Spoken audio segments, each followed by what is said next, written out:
ஆண்களுக்கும் பேருந்துகளில் இலவச பயணம் வழங்க பரிசீலிக்கப்படும் என அமைச்சர் சிவசங்கர் சட்டப்பேரவையில் தெரிவித்திருக்கிறார். அந்த காட்சிகளை பார்க்கலாம். ஆண்களுக்கு பொறுத்தவரை இலவச பயணம் என்கின்ற அந்த ஆர்வம், உங்களுடைய ஆர்வம் வரவேற்கத்தக்கது. இருந்தாலும் இதுவரை ஒடுக்கப்பட்டவர்களாக இருக்கின்றவர்கள் பெண்கள் அவர்களுடைய வாழ்க்கையிலே முன்னேற்றம் தர வேண்டும் என்பதற்காக தான் மாண்புமிகு முதலமைச்சர் அவர்களுக்கு விடியல் பயணம், கலைஞர் உரிமை தொகை போன்ற திட்டங்களை தந்து வாழ்க்கையில் சமநிலை வருவதற்கு தந்தை பெரியார் அவர்கள் காட்டிய வழியிலே பணியாற்றிக் கொண்டிருக்கிறார்கள்.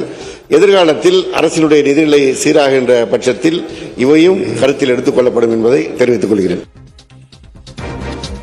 ஆண்களுக்கு பொறுத்தவரை இலவச பயணம் என்கின்ற அந்த ஆர்வம், உங்களுடைய ஆர்வம் வரவேற்கத்தக்கது.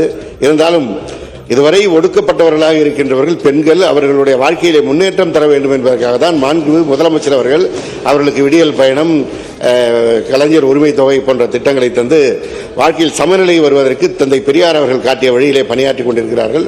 எதிர்காலத்தில் அரசினுடைய நிதிநிலை சீராகின்ற பட்சத்தில் இவையும் கருத்தில் எடுத்துக் கொள்ளப்படும் என்பதை தெரிவித்துக் கொள்கிறேன். ஆண்களுக்கும் விடியல் பயணம் அளிக்கப்படுமா என்ற கேள்விக்கு அமைச்சர் இவ்வாறு பதிலளித்திருக்கிறார். விவரங்களை பின்னர் செய்திகளில் பார்க்கலாம்.